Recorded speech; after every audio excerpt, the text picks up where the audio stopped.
words. Any Bill O'Reilly fans out there? Anyone like Yeah, the police? I know that one. Go ahead, you should do it again, man. Okay, 3, 2, 1. Fuck it! We'll do it live! The spirit of Bill O'Reilly. I don't know what that means. I don't. Fuck it. Just fuck it. So we are back again. Ghettos of the Mind, episode 39. Discussing politics and bullshit. My name is the Street Librarian. I got the ologist, Mr. Hardy, and the abstract here, talking about different issues around the world. So, Mr. Ologist, you wanted to start the show off. You had a particular pointed point of view, and I want you to kind of be the one to kind of start us off. So, what say you? Oh, you talking about the Democratic Party and the Supreme Court and how they need to play the long game? Yeah, the long game. Your whole soliloquy about that one. Give me some discussion about that. What is it? What do you think about the long game? And it's just Republicans playing the long game. It's all based on current events. Roe versus Wade being overturned, and I see a lot of articles, a lot of videos of Democrats ranting, like, how could this happen? Them being upset with the political leaders in the party and not realizing, like, the Republicans, even though they have worked quietly and methodically early on for the last 50 or 60 years through think tanks, like law schools, getting people in key positions in appellate courts, district courts, things of that nature. They played the long game. They have foundations. They think about, they come together, they meet regularly, they figure out, they strategize. This is what we want, and this is how we have to do it. And they fight for every inch. And it's not always sort of a pie in the sky, grandiose utopian future thing that the Democrats try to sell their base or their political followers. Republicans are in it for the long haul, so the Democrats are going to need to replicate that, and the rights that they want to reclaim, hopefully, for like abortion rights, the erosion of voter rights. It's just a lot. It's a lot of key tempos. So what do you problem? It's okay.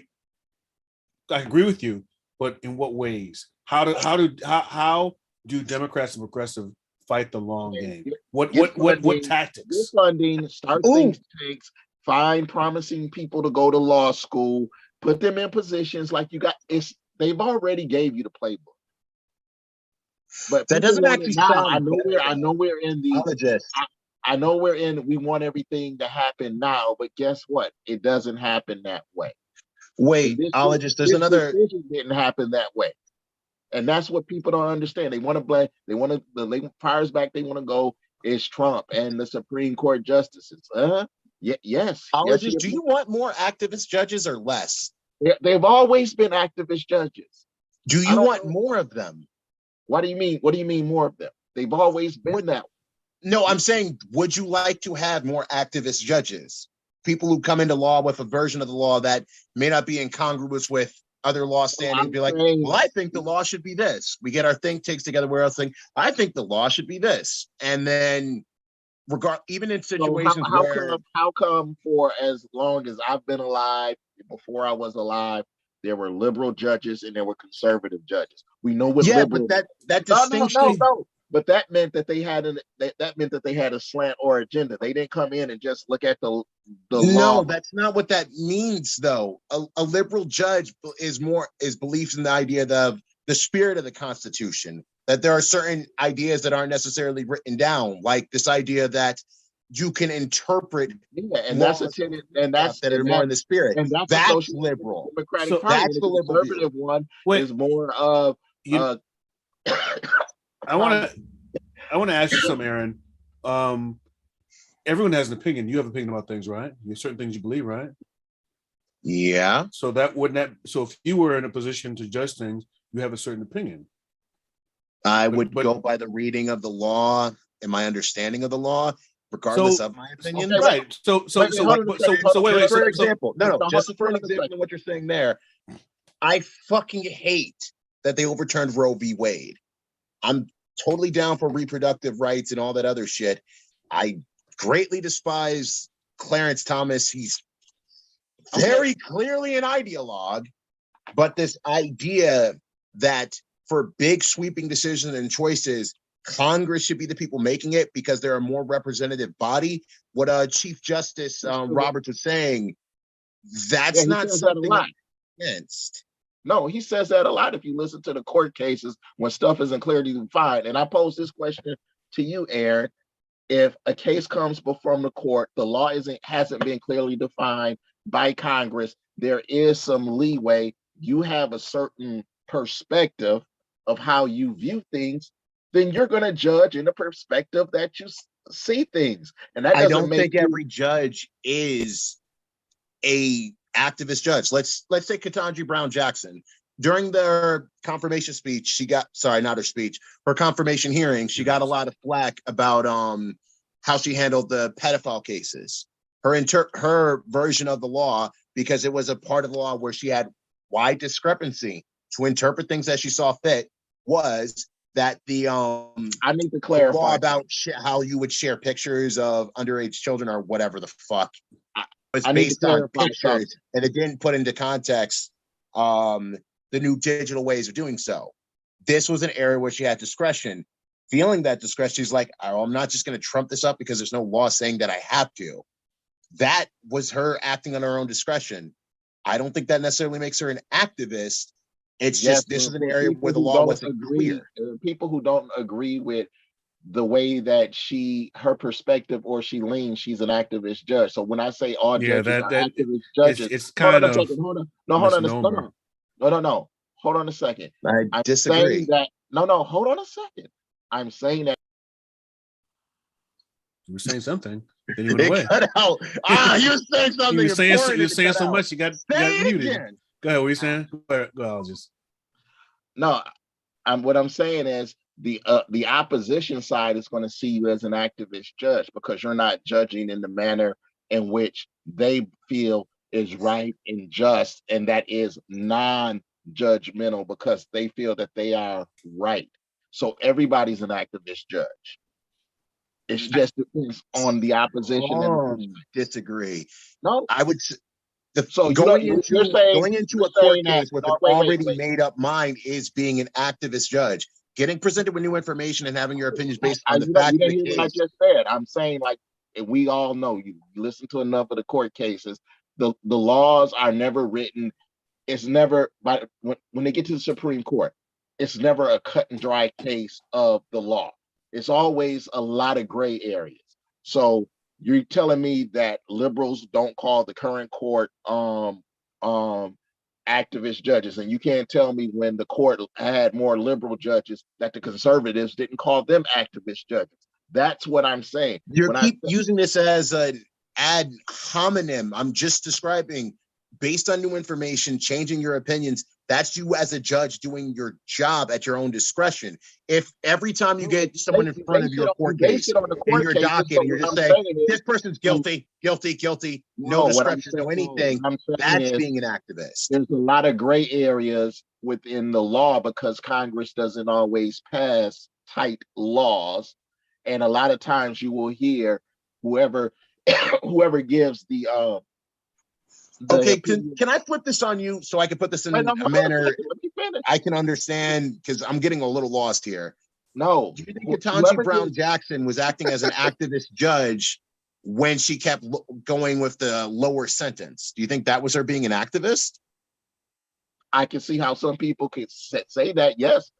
And from their perspective, I can agree with them, and I can see it from the other perspective and say, no, that's what I'm saying, Aaron. Here's what I think. I think the term activist is kind of it can be kind of loaded because what's your definition of activist? Your definition differs from other people's.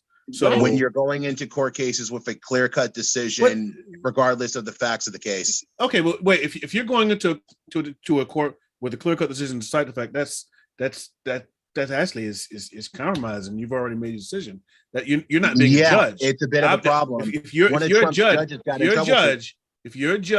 it's your job to be fair and impartial. It's your job. Now, these are people. They're not. I'm not going to sit here and say that they're not people. So that also lends into that. So you look at the decisions being made. Yeah, these are people who have different points of view, and they're gonna go this point of view. I was reading about one of the with the law. I was reading about one of the authors of Roe versus Wade, and when he was writing his decision, and I'm not sure if he wrote the decision, but he was one of the justices at the time. He went and he did a lot of research. He had his opinions, and he went and he just meticulously did a lot of research. He studied everything, and then he came to this conclusion at that point. And I think what you see now is, like you're saying, Aaron, some judges are just making their decisions based on how they believe, and nothing can change their mind. Which I don't agree with. But it's hard. Activism is just hard. It's kind of. It depends on who. It depends on who you're saying. Like I've listened to some Supreme Court cases. There's certain judges that ask a lot of questions, and there's some that rarely or basically never ask a question. Yep. So who would you say has already made up their mind? The ones that never asked a question about a case as it's being tried, or the ones who's asking questions to try to figure out that attorney's argument for the case, because they're trying to get the information to discern so that they can understand. Do you think Gorsuch is like that? The way you present it, it's obvious the person doesn't ask the questions because I've made it because there's certain judges that never ask a question. Yeah, Judge Thomas is like that apparently, but but so apparently I would accuse Thomas of being an activist. But I would for a number of reasons. There's also good examples of this. When you're the only justice dissenting in what is effectively a slam dunk case, something smells fishy. But you know what though? You have the right to have your own, but that's the reason why you're on the court. I may disagree. You're not on the court to just have your fucking opinions. You're on the court to also reinterpret and decipher parts of the law. Yeah, but if my interpretation disagrees, a good litmus test for this shit: find the court decisions where there's one dissenting. Yeah, but here's what I'm saying, Aaron. If I'm dissenting from what's called, that means it's a difference of opinion. I may disagree with it, but it is a dissension. I have the right to dissent. I mean, if we all thought the same way, why do we have judges? It's okay. Why don't we just program? Going to be wrong regardless. It's fine. No one's saying that's wrong. Why are you insinuating that if someone is pushing back on your opinion, that's a different opinion, that means that we think you're wrong. This is like the only time I've actually done it. It's just difference of opinion. That's all. It's not an indictment of you. It's just a difference of opinion. That's all it is. It's a different outlook on situations. The same thing that happens probably in a lot of these Supreme Court cases. They probably argue and call each other names and whatever. They don't. They sit in their own rooms and go. They do a lot of their own research unless there's like a lot of oral arguments they all have to sit and listen to. From what I hear, one of us would probably know a little bit better about like how they operate by themselves, but my understanding of the court is they do a lot of the shit on their own. Well, if it's not them hearing oral arguments or like someone's making a case directly to them, they'll sit in their rooms, ask their clerks, "Hey, give me this law book. Let me check this." They research on their own. They operate mostly independently. Their clerks do. Yeah, the clerks do the work. Yeah. Their clerks have their own romantic comedies and shit, movies and whatnot. So getting hot and steamy. I don't think we're gonna unravel this onion in this time period. You something you want to just talk about, Mr. Aaron? You had an opinion that you want to discuss, or a pressing political issue you want to talk about? I'm gonna let you be the well, it's a good jumping off point because I do understand this line of logic, this idea that rather than hobnobbing a bunch of amendments together to say things that aren't explicitly said, I get it. I do think it's probably more consistent. For instance, even with abortion rights, us all figuring out where the fuck the buck stops congressionally wise, I actually think would be better long term than just leading up to other courts to reinterpret this, because this is why we still get weird state laws that almost went in conflict with Roe v. Wade and didn't. It was a mess. It always should have been an issue that was resolved congressionally. Mm-hmm. The problem is that interpretation leaves a lot of things open of a lot of court decisions that can now be relooked at, be like, does the Constitution actually say that? I don't think so. So we'll let the states decide. And well, Brown versus the Board of Ed, Plessy v. Ferguson, Griswold v. Connecticut, and the big one in Texas that I was reading about, Texas's laws on sodomy. So full disclosure, I didn't know. I always thought sodomy was just another polite term for rape. I didn't know it basically meant sex that people don't like, that sex that doesn't reproduce life, anal sex and oral sex. And now Ken Paxton, the Attorney General, who I don't like Texas' legal system. Attorney General for Texas. Yeah. They've made a lot of interesting court decisions that seem more on the activist side of things, because we in the other states are looking at this like, what the fuck are you talking about? From Texas's lawsuit about the 2020 election, Texas putting that woman to death who clearly didn't have good representation. I'm hoping they did the full stay. The lack of just everything with Texas in their legislature, really. But the Texas AG wants to revisit Texas's laws on sodomy, i.e. outlawing it, which basically would give them full reign to start prosecuting anyone caught in the act of doing gay sex. Gay sex does not produce life, which would be a violation of its sodomy laws.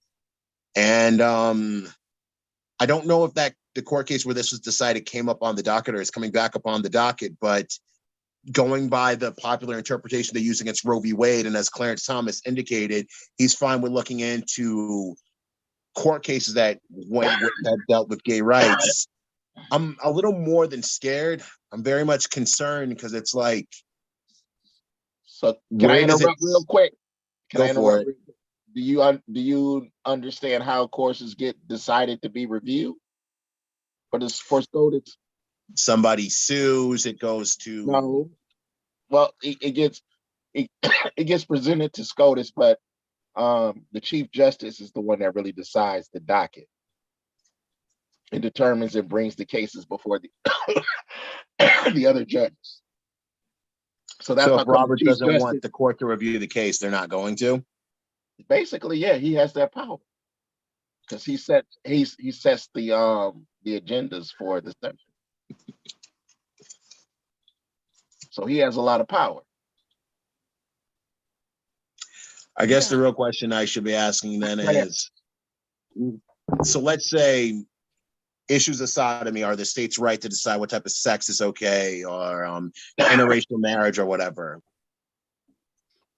How would Roberts decide whether it's worth the Supreme Court's time to take it up or not? Don't know. I think they'd have to have a case that would have to go from either state to Supreme Court. I do think with the recent stuff that happens, he's going to be a little bit more selective, because I think they don't want to open another landmine, which this would be. If they revisited this and said, "Oh, we're just going to outlaw sodomy." What is sodomy? What do you call it? Is it anal sex? Is it oral sex? Is it sex that doesn't reproduce life? Okay, if you have sex with a condom, it's all right. Contraception. That's also being discussed right now. That I think that might be more of the case, that they're trying to maybe perhaps restrict contraception, and maybe it's being sort of looked at. People are going to just extrapolate and sodomy laws to use that, but I don't know. I mean, it's. My guess is I would guess that unless the Supreme Court really feels really froggy and super really conservative or super really right wing, they're probably not gonna touch that.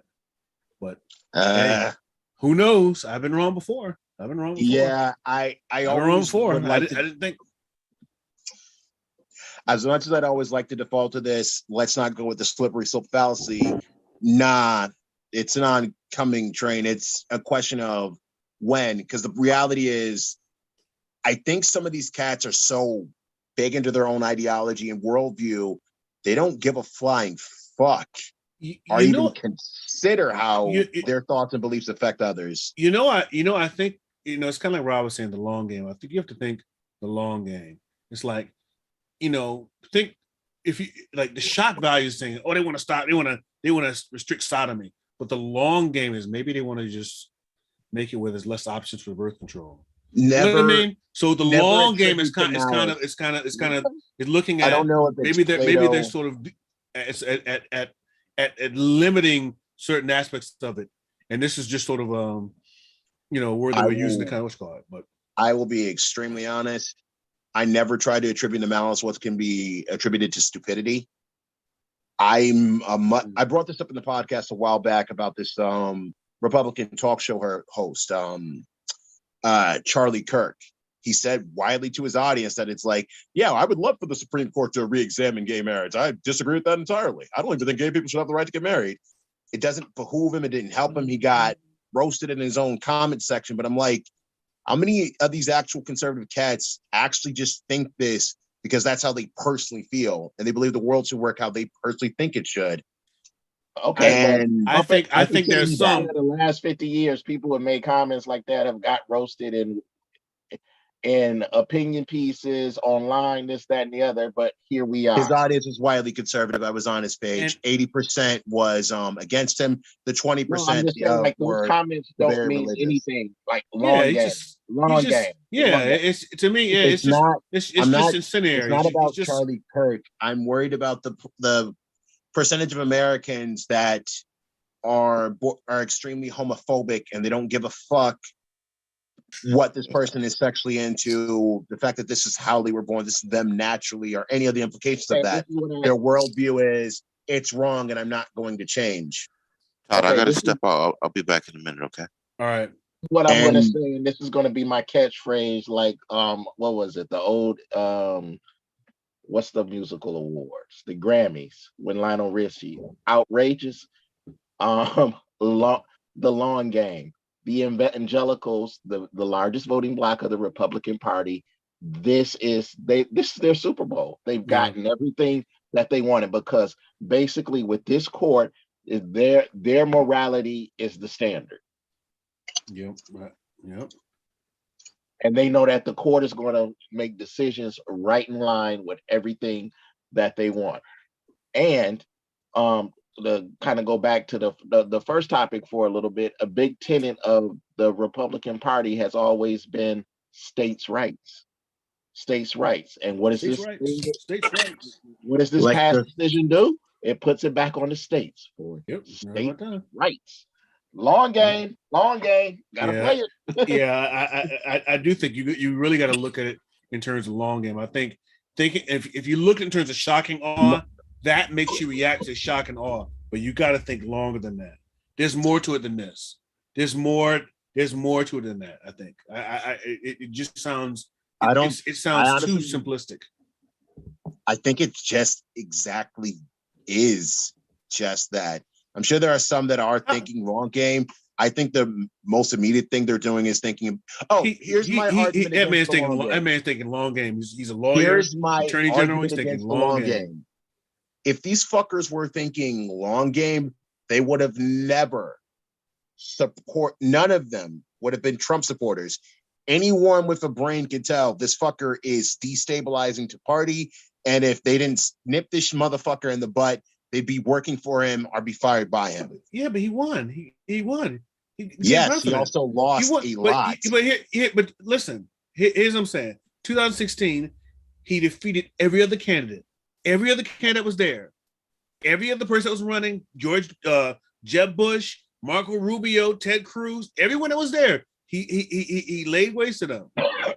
So they figured they made a Faustian deal. They said, look, we got to deal with this guy because he's probably gonna get the nomination. People believe him. Some, enough good people for the believe him. long-term sustainability of the party. He's good for what they wanted, and what they wanted was in those moments. Part of what they wanted was good for their long-term sustainability. Of this course, infighting with the Marjorie Taylor Greenes, the Madison Cawthorns versus the Mitt Romneys and Liz Cheneys of the party.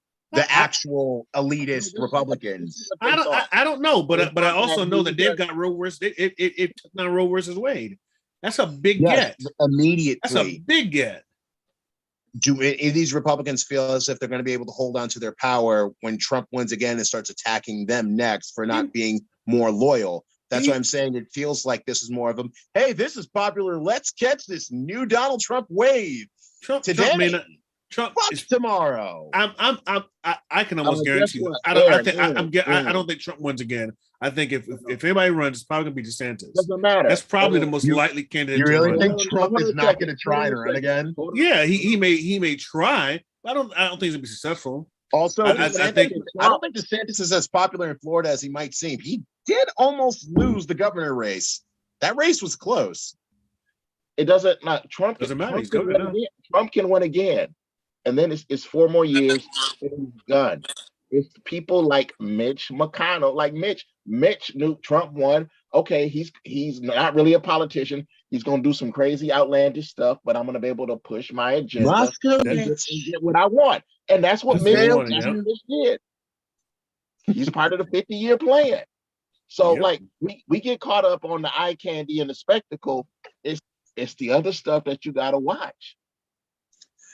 I'm just trying to imagine if Trump points somebody to go against Mitt Romney and starts campaigning there. Mitch McConnell. Both their names start with M. That doesn't scream long-term thing to me. It screams like, oh shit, I created a monster. You don't get to be Mitch McConnell without knowing where all the bodies are buried. Like Mitch can call in some favors. Yeah, Mitch, he's a lifer. He's a lifer. He wanted to, he ain't going nowhere. He wouldn't do that because he knows how much harm it would cause to the brand. But if he realized, like, if Trump really came after him in a vicious way, he's pulling out those markers. It's gonna be ugly. But Mitch gonna be the last one standing. Yep, I guarantee it. You know. To be honest, I'm of the belief. I think Mitch McConnell might be the most powerful man in the Republican Party. He is. You know why? Because here's the reason. Here's the reason why. You can be a king. You can be a king, but a king can be overthrown. But if you're the person that's sitting next to the king, that's the king maker, that's right beside the king, you're near enough of the power to have some power, but not take all the slings and arrows. And if the person goes down, you may not be the one to go on with them. You're not going to be the target. So he's really in an advantageous spot, because Republicans are likely going to gain back the House. He's going to be a majority speaker. Then what? More power. Mitch McConnell was a beast. He a bad boy. I don't like him, but I gotta respect what he's doing. Yes. I gotta respect this gangster. Yeah, I gotta respect this gangster. His next race won't be up for a while. His last race was 2020. He ain't going nowhere. 60% of the vote. 57.8 versus 40. So, any other issues your discussion, Aaron? Have you metered them out? Do you have any other points of view you want to? At the moment, nah. That was my big tangent. If something else comes up, I will let you know. I'm sure you will. So I want to talk about what they call, and it goes back a number of years, but it starts out in Baltimore. They call it rough ride. In Philadelphia, they call it a nickel ride. In other in other cities, they call it a joy ride. It's a slang term for police misconduct, where police will put someone in a paddy wagon, a police wagon, and they will just drive like hell and beat the hell out of a person that's in the back of the. The biggest cases that we've heard about is Freddie Gray, which is where he was killed in regards to police custody. Police had been driving around, and killed him in custody. And more recently, there's a guy in New Haven that happened. What his name is? I had his name earlier, but he was basically paralyzed because the police in New Haven took him for a rough ride. And it's a very disturbing video of them riding around because I guess they arrested him. I don't know what they arrested him for. Randy Cox is his name. And I forget what they arrested him for, but they arrested him and they put him in a weapons charge on Lilac. Oh shit. Weapons charge. Okay. No, I've got friends on Lilac Street. So weapons charge, put him in the back of the paddy wagon, didn't handcuff him, but didn't handcuff him to the, like they have a sort of restraints there. They didn't handcuff him to restraints. Short stop, and he wound up slamming his neck into one of the doors, into one of the walls of the vehicle. And the video that I've seen, if I could find out, I'd see Go to New Haven Independent. All the videos are there. They're there. So apparently he, they try and get him out of the car. He get him out of there. He's crying for help, or he asks for help. He can't get up. They don't believe him. They're like, get up, grab him by his arms, and draping him up, throwing him they put him in a wheelchair. He's not able to really sit his head up. They don't believe that he's They basically wait. I don't know how long it was. How long was the time period they waited before they got to the hospital? But it was some time. Sometime. So apparently the guy's in the hospital now. He's basically in the hospital, paralyzed from the chest down. Of course, this obviously became the case when it was the video and word of it's those officers, 5 of them at this point, I think maybe more, were suspended. And of course, Ben Crump came to New Haven and basically started rabble rousing, making hell for New Haven Police Department, deservedly so. And it's really crazy, It's a sad story. They should have called an ambulance. They should have. They should have. What is that? No, it seems like what they did is they kind of wrote this up as a weapons possession charge. When he was intoxicated, they believed he was intoxicated. They found a bottle of booze on him. They should have just called an ambulance. They fucked up in terms of protocol. Yeah, I think at best, at almost rosily optimistically, I say that they were being negligent. But the fact that they handcuffed this man and put him in the back of the car and then drove crazy and stopped short. Yeah, you could say maybe it was a real accident, but that just shows that just gross negligence. And one of the things that bothers me about this is when these things happen, and they happen all the time, in many different cities throughout the case. And it doesn't get the press that this one got. The fact that there's video and also all these other resources that are talking about it. But to me, the issue is that these things happen, and then guy gets lawyered up, wound up suing, the city wound up settling, gives them millions of dollars. I could think about was it Amadou Diallo, guy with the wallet? They want to shoot him, I don't know how many times, and his mother got untold millions that the city pays. And it's crazy to think that the city, the people have to pay for these cops fuck ups. It's bothersome.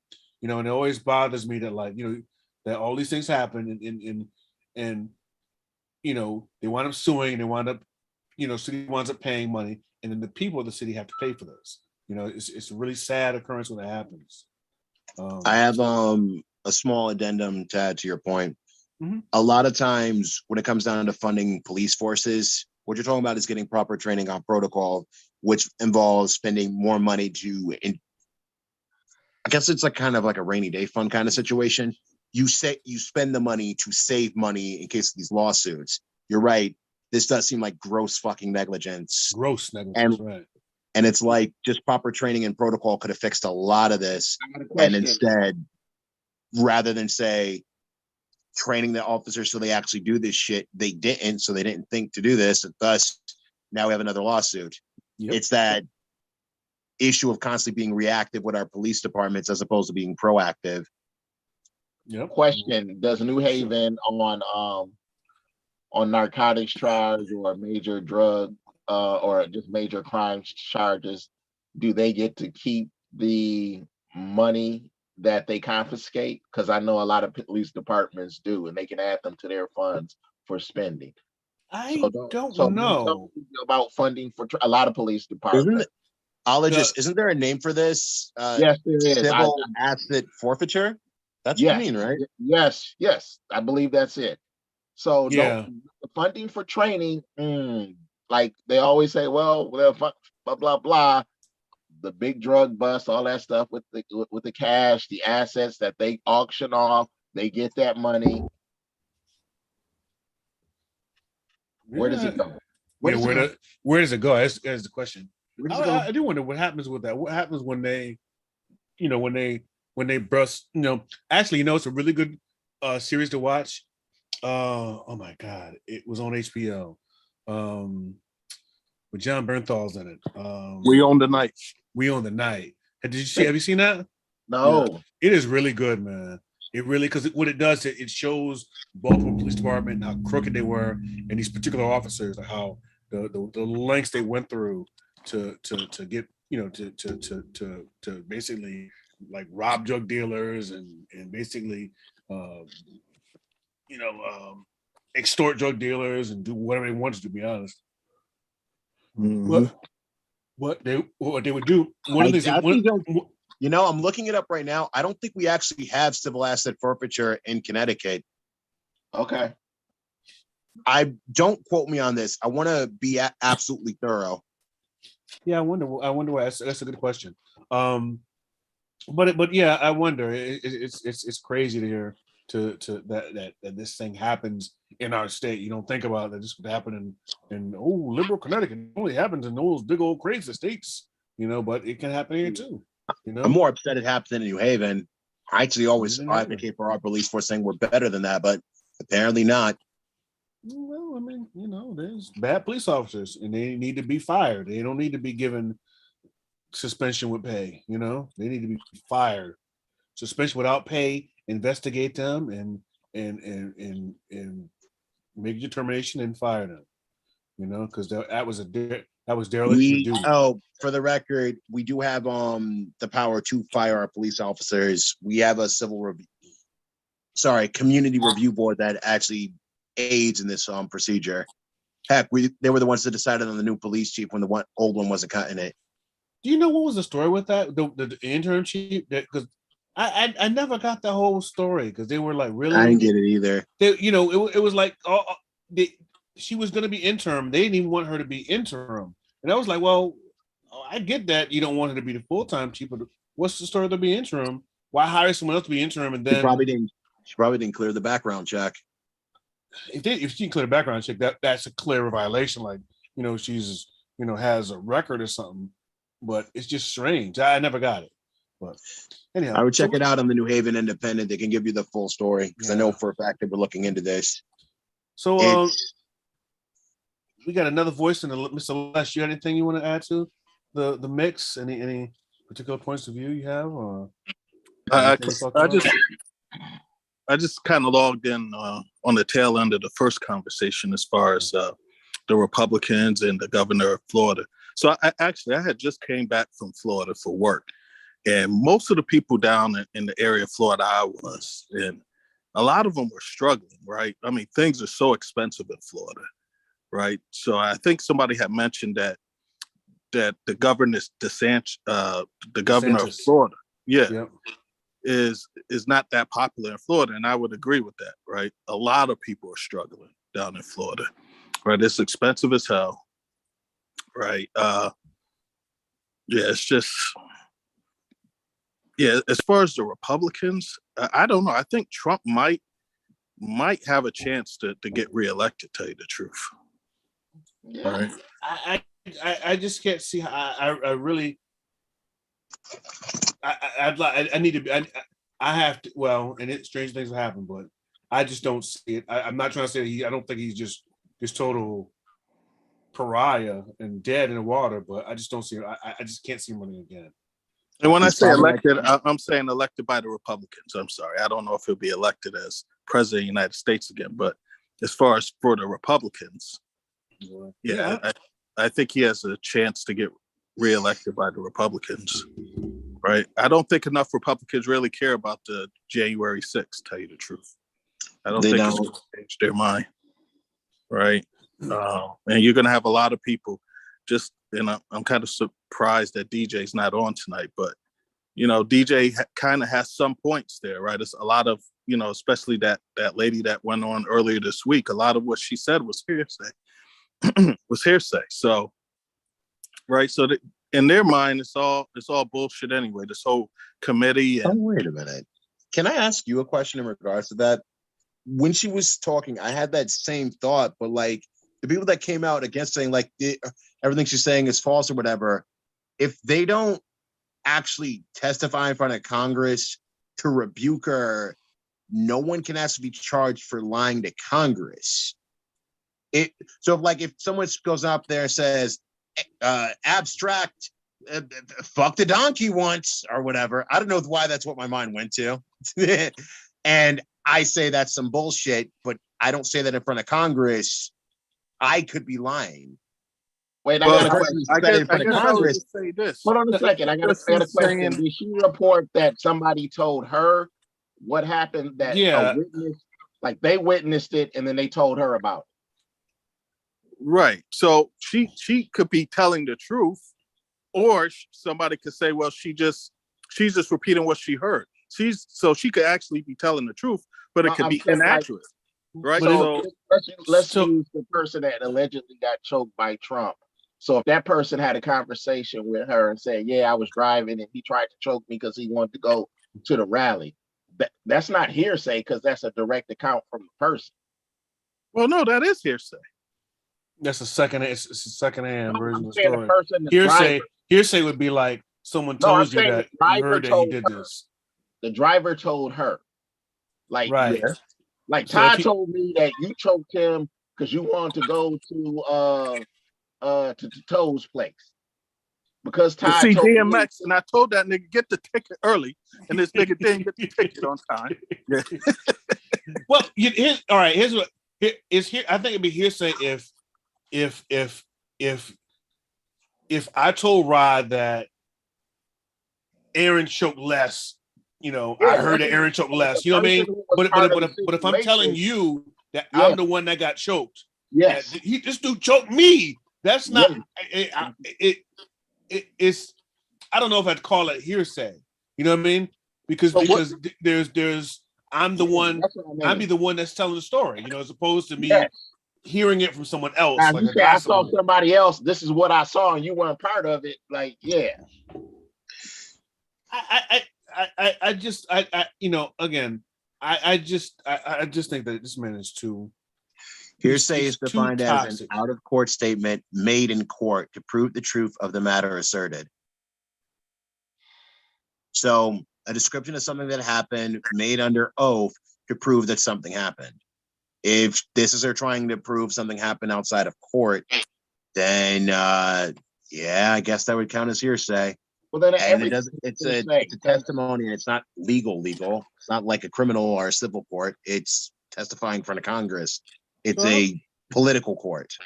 What I can't understand is why would someone refute that? Why would they? Getting threatened by Trump or paid off by Trump. Look, but didn't they say they would? Didn't the Secret Service say that they're willing to go in front of Congress and testify? Unless they actually do it, then we can actually figure it out. Or is that just what people are reporting that Secret Service said they would, or do we have? I'm pretty sure the Secret Service guys actually said they would. It's just the issue of unless they actually start saying it in front of the panel, then we don't really get to have this conversation. Then we don't have to really determine if someone's lying. They can say whatever the fuck they want, or say they're going to do whatever the fuck they want, unless they're actually in front of them. Testifying under oath in front of Congress, then it's a different story. Huckabee or whatever the hell her name is was testifying under oath. My point is, I'm not going to necessarily believe that they say that they want to testify if that's just what the news is reporting. Like, unless they got them on camera saying, like, yes, we said we would make ourselves available to the committee, and it was the actual Secret Service. But if it's just report, then to me that's hearsay. but we're taking that as fact. They said that they would go before the court. You understand what I'm saying? You know what though? Yeah, I just think secondhand accounts is just hard, right? It's just hard to you take know what somebody's though? secondhand accounting and go forward with that. I agree with this secondhand account, and now I'm looking at it now. It looks as though like someone told her, you know, one of the what was he said? He said that the Hudson told the committee that the then Deputy Chief of Staff Tony Ornato told her that Trump was irate when Robert England, the special agent in charge of security service, January 6th, told Trump when he got into the presidential limo that it would not be possible for him to go back to the Capitol. So I think it is. I think you're right. You're right. It is here. I think you could call it hearsay, but it's like, why would she lie? You know what I mean? It's not like even if it's hearsay, it's not like it's a lie. Yeah. She was in the Trump administration for a very long time. She was one of her go-to persons, and any amount of political clout could be used to sell a book. There are reasons to tell people what they want to hear in regards to this. I tend to think that someone that's 27 is not going to tell this small bit of a story that really is what you call it to sell Who a else book. is going to testify to refute her? Any of the agents here, any of these agents could refute her. Any of these agents could refute her. Trump did not say that. He was not irate. They could refute her.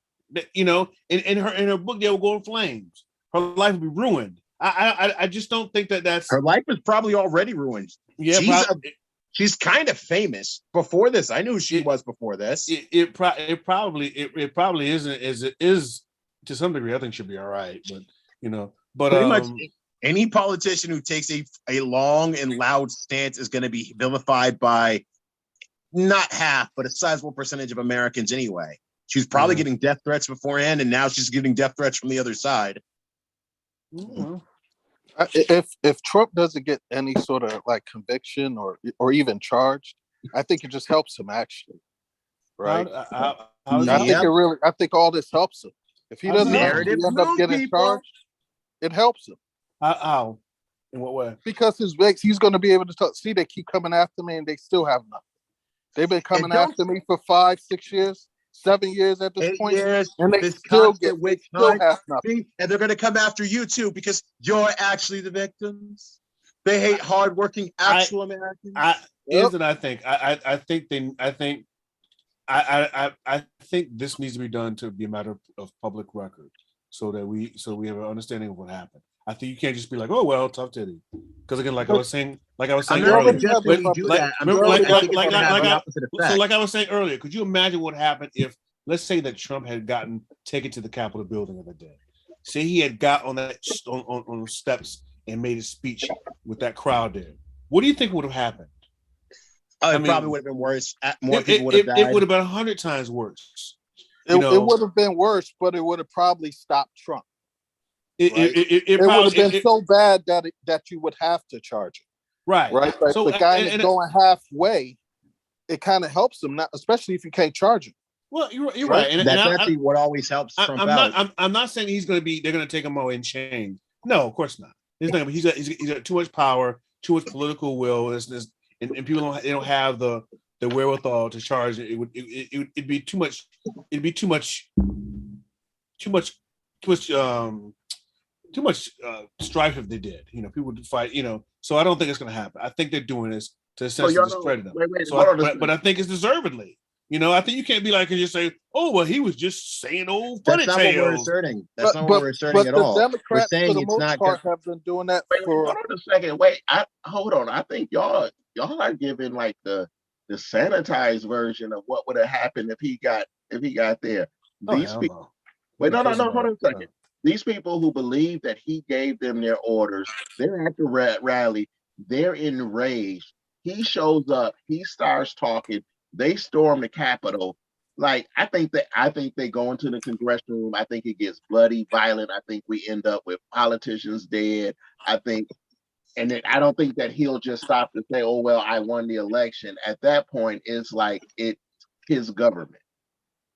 And I think that America is split because we don't know what to do or who's really in charge. Yeah. Like, I think that is absolutely um fucking bananas. Like, it's I don't know. After that, it's just a free for all. It would have been a fucking bloodbath. It would have been bad. I I think am curious though. I What think was I the like- point you were bringing up before? That was less, right? Military step in. You got generals.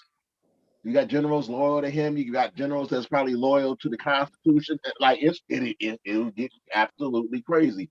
And to use would have been bad. Banana Republic, that's what that shit would have looked like. Yeah, Pretty much. But I What mean, were you saying fortunately, it before, didn't Les? happen. But going forward, I think this only helps Trump, right?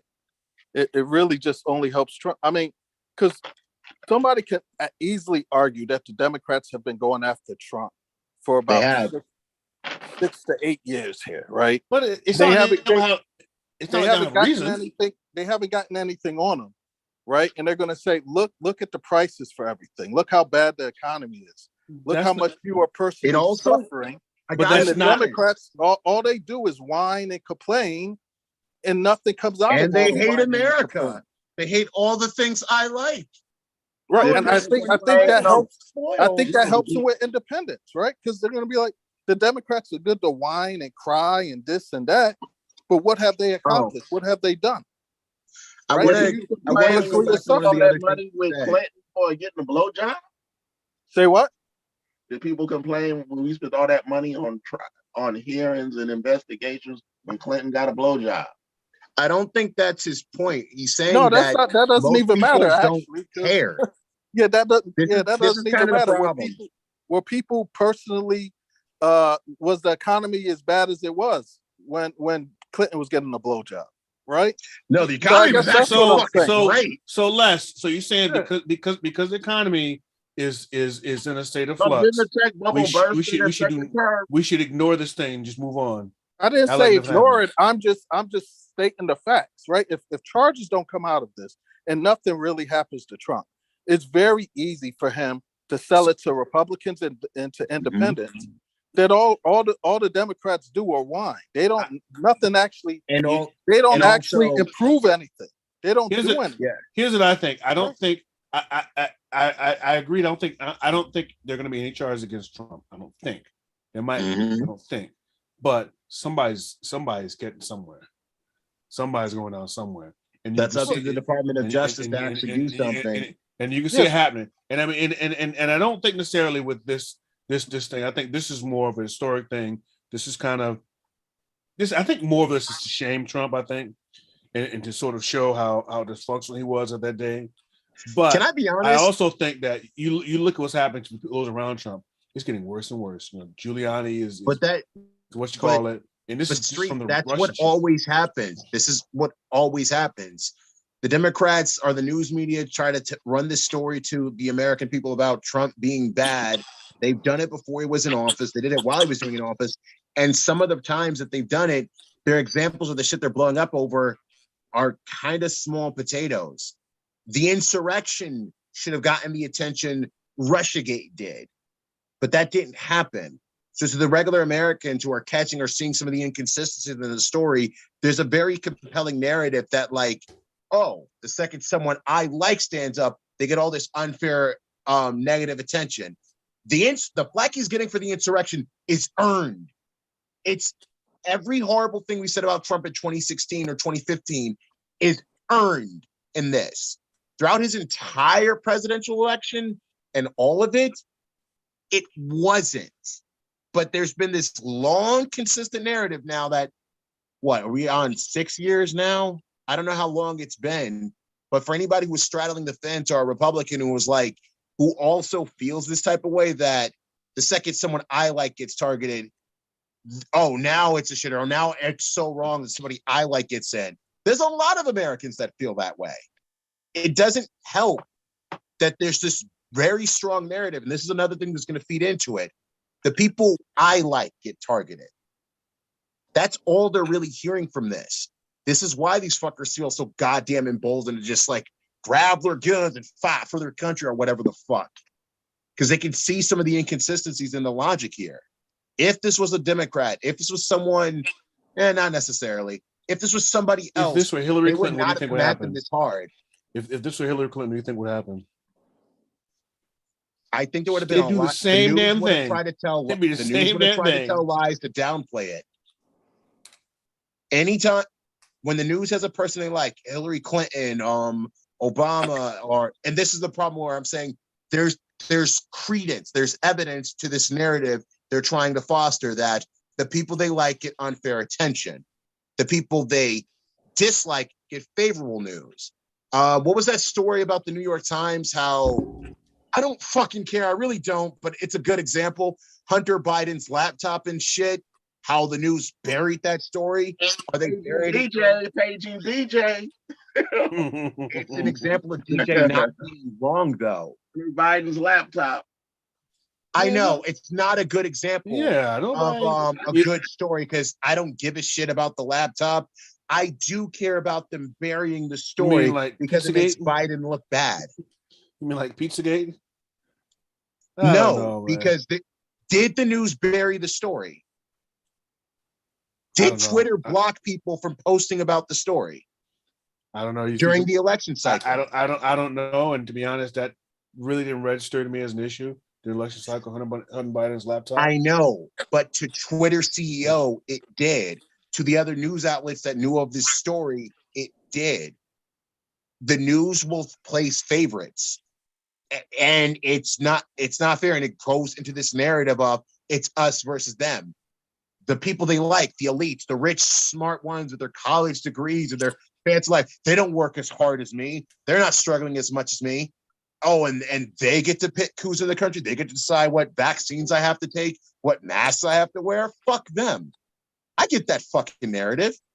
There's a lot of problems with it, but it's a convincing narrative. And what does not help is not picking your battles. My main point is this. Sorry for taking so much time, but my main point is this.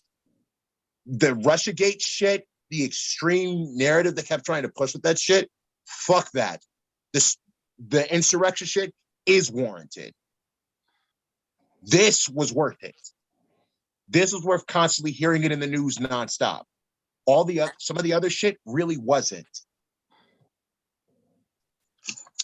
At one point, as far as these fuckers can be so stuck in their own little world, we might as well have been crying wolves for like the better part of 5 or 6 years.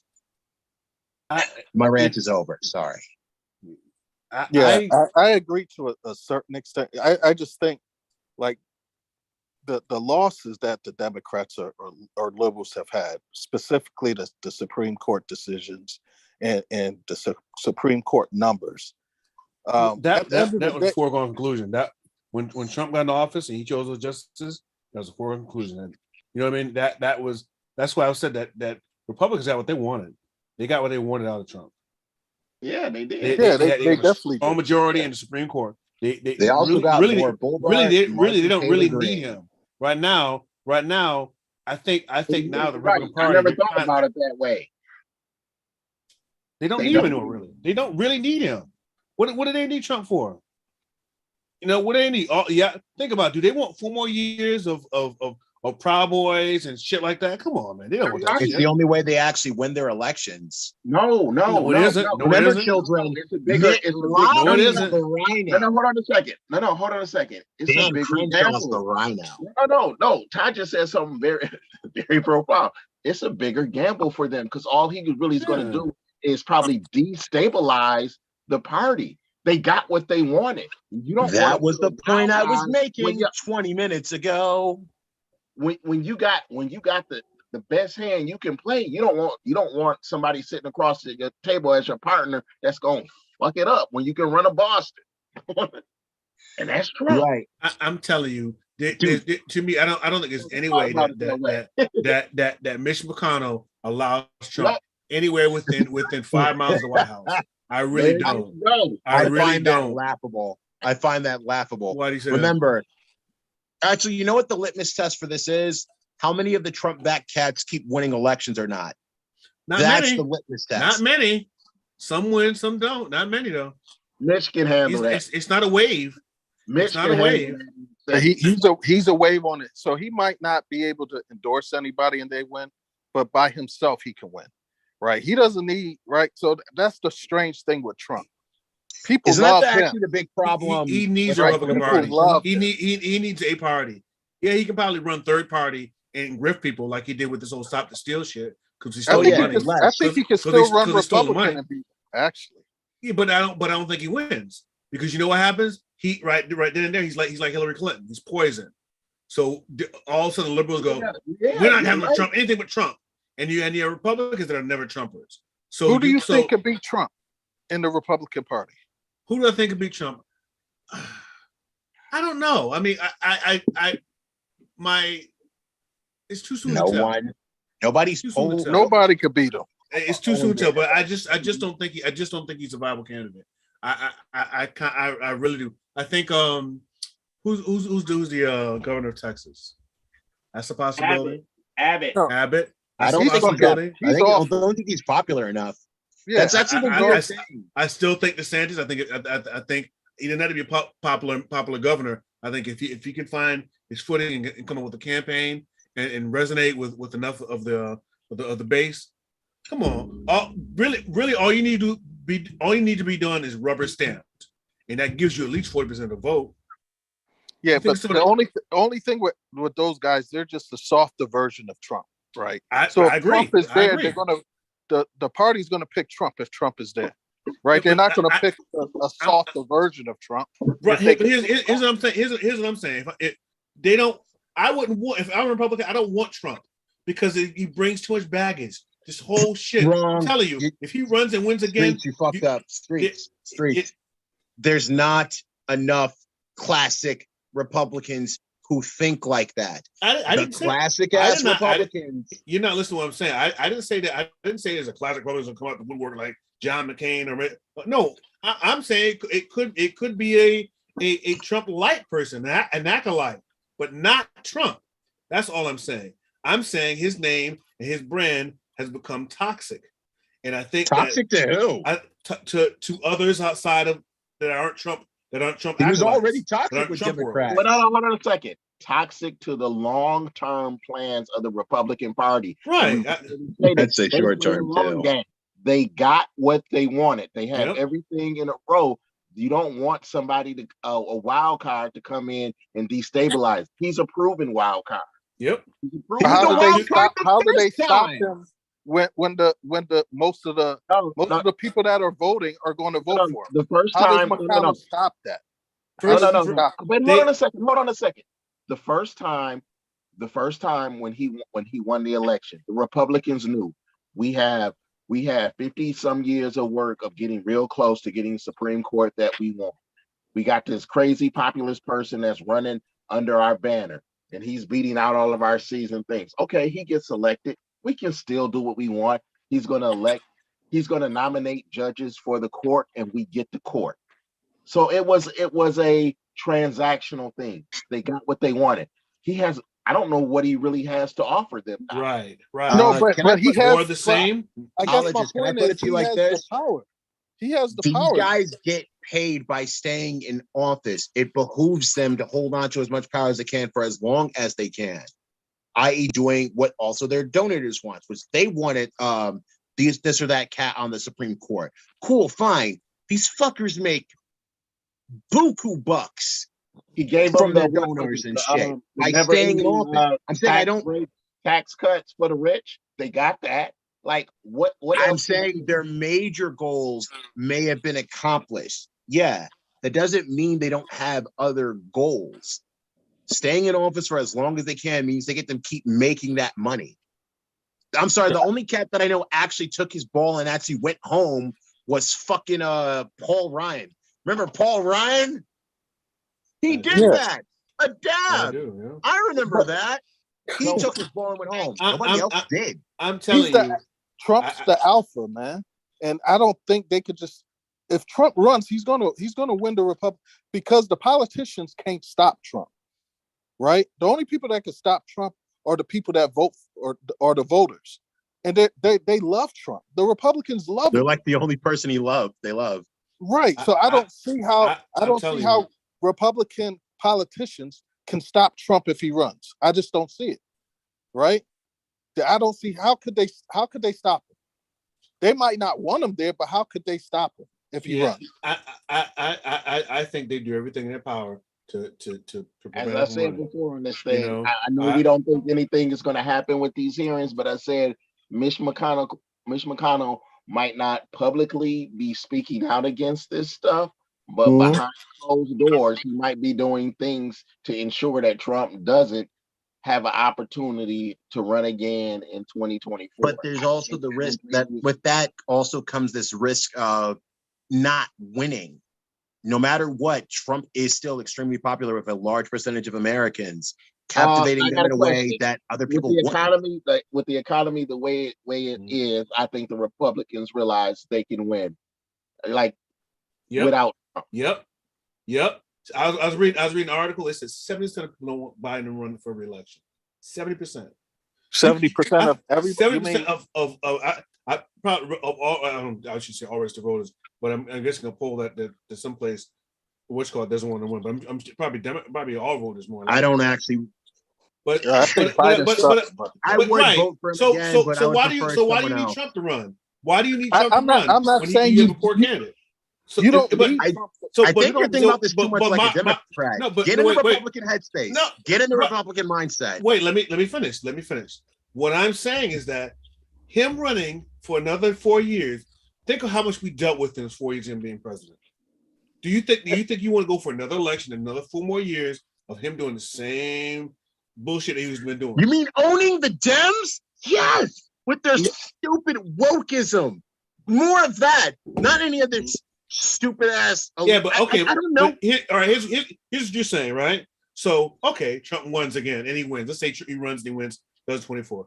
You know what you're doing. You are sowing a seed for. You think you're gonna really get some Democratic points. You want to risk losing? You're gonna really get some opposition then. I'm telling you. I'm telling you. If I'm Mitch McConnell, he's the last person I want to win. I've got what I wanted. I've got the Supreme Court in my advantage. I'll probably win the House. I'll probably get the House back. Then I'm Gucci. So why don't he Trump? What does he provide me? More crazy. I agree with you. More Sean Spicer. If it was up to McConnell, I agree with you if it was up to McConnell, but it isn't up to McConnell. That's the point. It's not up to him. It isn't up to him, but I just don't think he has enough in him to run. I mean, I don't think he has enough. I think him running in 2016 was a unique time. I don't think he can pull the same hat trick twice. I don't think he can. And if I'm wrong, I'm wrong. Hey, I'll eat my hat. But I just don't. I don't think he wins. Can it be a deep fried hat? All right, is the bet that he wins the Republican nominee? Because I bet he does. Looking at everything right now, it seems I think he gets the nominee again. I don't see him backing down. And I'll be honest, I don't think DeSantis is as popular as he seems. Even nationally, he might be more popular than he might seem in his state. But again, he's not Trump popular. Right. But again, I think the factors that got Trump to the White House were unique in 2016. 2016 and they are in 2024. It'll be if Ukraine is still at war, if we're still paying $5-6 gas prices, how does Trump get us out of that? What policies does he have to do that? It doesn't matter. I make this point to DJ all the time, and the rebuff is always it doesn't matter. All people are going to hear is Biden president, gas price high. That sucks. Biden bad. We'll vote for other guy. They don't give a fuck what the reasons are. Right. You said other guy, and I agree with you. It doesn't matter. I just said that's other how guy. most people That's vote. not Trump. That's all I said. Any other guy that's not Trump. I just don't think. Wasn't gas prices I think it would have worked the other way with Biden. Yeah, of course, because there wasn't a war in what's called. Yeah, but I think when Biden went against Trump, it was the same thing with the Democrats. We could have put Mickey Mouse up there, and he would beat freaking Trump because so many people Hillary hated Clinton Trump. didn't. Hillary Also, Clinton didn't, do not underestimate this. I was really high. I do think the thing with Biden, a lot of people were voting Kamala against. Kamala would have lost to what you lost. Booker. Bernie might not have lost. Dude from Minnesota. It would have been a lot closer, I believe. And all of them would have lost to Trump. I'll be blunt. I don't think Bernie is as popular as he seems. No, I think Bernie is the only one that had a chance to actually beat. But it would have been really close. It would No, have because been I really think Bernie close. put it this way: as far as crazy, like it would have been a fucking spectacle. Excuse Yeah, my I'm French. telling you, Yeah, that would have been No, lovely. but yeah, it Bernie, would have. Bernie got that fire. So, but like, You know what? if, And trust me. So say Bernie wins. Do you think Trump does the same bullshit January 6th? I'm betting that. Yeah, Because I think it's a closer because race, and I think it's more of an issue, and I think it's much worse. Say, I say mean, I that look again. at What it was the like this. question? okay, Todd? Bernie. Let's just rewind 2 years and some change. yeah, let's do that because to what's I called. got a different. Bernie's on the ticket running against Trump, right? If I were prognosticating Bernie and Trump running again, I think Bernie he might Bernie would have he has won. a good chance to win, but it's a lot closer race because he's a progressive liberal, which is going to turn off a lot of moderates. So it's going to be tough. But people. So I'm going to be honest. And then if you have the same things in the play, remote voting, pandemic, all other things, Trump will say the same shit. Stop the steal. What you call it? But this time it's a closer race. He may even have a slight case. What happens January 6th? January 6th could be 10 times worse. No, wait. Here's I think thing, part of your analysis, there's not that many Republican moderates. There are a lot of undecided voters who will vote for anyone that goes against the establishment. The establishment cats, the anti-establishment cats, they went with Donald Trump because they didn't trust Hillary Clinton. I think part of your analysis is off. Because if Bernie would have had the way that the House and the Senate was with him, he would have put agenda items for his base.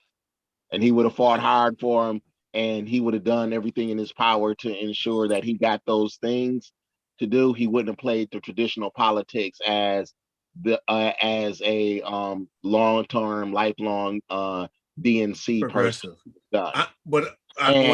Go ahead. So coming up on the re-election, the Democrats, it may have been different. The party may have been more energized because finally we got somebody that's giving us those little small incremental wins. Like, you understand what I'm saying? Whereas Biden, like he's a moderate. He's just sitting in the White House. I actually don't think it's a bad thing that he's a moderate. Not necessarily.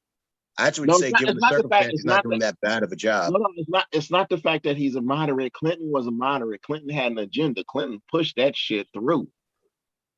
Obama had like two things he really wanted to get done. He got those things done. Like, you understand, but what Biden has done, nothing.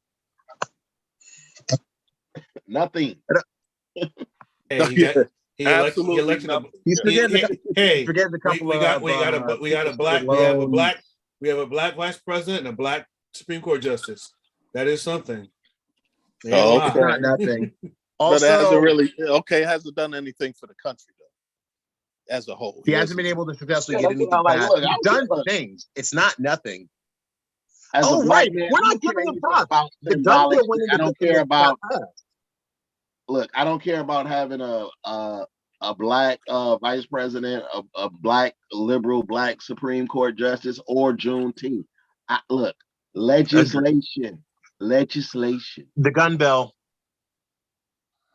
Universal background checks, and they did up the age to purchase rifles to 21. I give more credit to the senator from Connecticut for giving that. In 2 to 4 years. Yeah, I don't think that's not from Biden, I don't think. In 2 to 4 years, it'll be repealed, like the ban on assault weapons. There is no pleasing you. There is no pleasing you. It's called history. Total victory or nothing. No, Aaron, it's called history. Like I said, total victory or nothing. No, it's not total victory. It's called history. People do things when they feel that they have to do for symbolic reasons. They felt that they had to do. Symbolic. Some of the mass shootings would have been prevented by literally upping the age. That's not nothing. That does matter. They even fixed the boyfriend loophole. Like, okay, we'll do a statistical analysis to see how much this new legislation. I'll put it like this: when they repeal it, when we get to that bridge, then I'll say you're right. For right now, I'm right. No, you're not right. But I'll still give credit to the senator from Connecticut for doing that. Actually, I don't give it to Biden. No, Chris. No, that's what I gotta get. I gotta give a big shout out to Chris Murphy. I don't know if Donald Trump would have signed that or not. No. No, it doesn't. No, he's championing it. That's his thing, and he's passionate and he's fiery about it, and he's doing put it this way, he's acting like a Republican would do for their agenda. Yes, he is. Yep. And you need more folks like that in the Democratic Party. Yep. That's the problem. He's only one person. I saw Blumenthal's commercial today. I was like, I'm gonna fight for you. Like, man, I don't trust you to fight for nobody. I got a 6-year-old niece that could whoop your ass. Like, talking about you gonna fight. You don't even sound like you can fight. He's not. You sound like you threw a punch. Get the fuck out of here. Connecticut is getting a little tired of Richard Blumenthal. Get the fuck out of here. He ain't no Blue before. I'm sure his voting record is fine. Sorry, I'm getting a little tired. I'm getting a little tired. I'm tired I see, man. Aaron with RBG and you with Blumenthal, man, y'all just. Oh no, man, that little meat meal, and I don't fight for you, man. You don't even know what a fighting stance is. Chris Murphy fought for us. He actually reached across the aisle and got shit done. No, I put it this way. I pretty much know that Chris can fight if he had to. To be honest, he's been the main gun senator, congressperson or whatever for like the last 7 or 8 years. Yeah, he was the one doing sit-ins at the convention and shit. He was the one really fighting for Sandy Hook. Yeah, his record's not spotless though. He also agreed to sell a bunch of guns to Syria. Who cares? He will be a rank and file Democrat. Be a politician. There's no politician that has voted 100% the way that you wanted to, unless you got. I know. That's why I'm saying I'm willing to let that slide if I'm getting enough of what I want. I'm not an absolutist. Part of the package. Yep. Yes, sir. So I think we've established that we're gonna argue about this now. And I'll fight for you. Our different points of view. Any other issues? Next time we see him, because he spoke at my graduation, I'll be like, "That's right, he did. That's right, he did. I remember that shit. Yeah. Oh shit. Oh yeah. I've seen that motherfucker a few times. So anyhow, what? Any other tidbit stories, topics you want to discuss? Unless y'all want to listen to my brief diatribe about wrestling, then no. I don't think so. Let's what? No, thank you. So for the race for governor, which rich white man we voting for? Oh man, I'm voting for Ned Lamont. I'm fine with the job he's doing, and I think Stefanowski is largely just a hater. Yeah, I don't really know enough about stuff. To be honest, I gotta go for that. Because the reason being is that of all the governors through the pandemic, he's been the most steady in terms of dealing with the pandemic in a way that's not. He didn't go crazy, in terms of disbelieving masks. He didn't hide people in nursing homes, which maybe he did. At least he hit him well. Better than Cuomo. No, he moved to go. He's not. Yeah, I know he's with that. I've heard some about it. Oh, but are we still doing the truck taxes or no? Do you know what he did to the black woman that he put in his? Yeah, I heard about that. Yeah. So he's not spotless, and also he's not spotless. No. No one is, as someone just said. What he did in urban.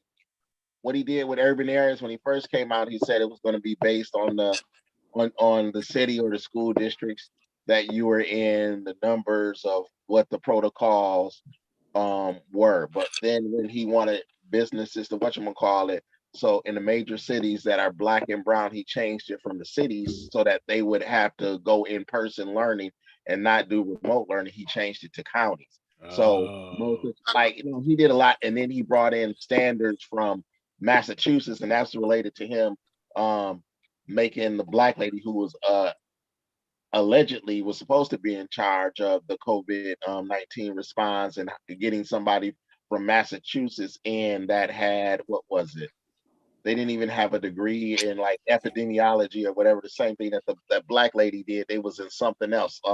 They were like then head of nursing homes or some stuff like that. And he's using their thoughts and their rubric. It's a bunch of shady stuff. He's not. If you really dig deep, his response wasn't all of that. Yeah, I guess at least he's not. He ain't got he didn't have the bodies in the closet, the bodies in the trunk No, like there's a the body Cuomo. because the sister told him what to do. They just hit. She was no.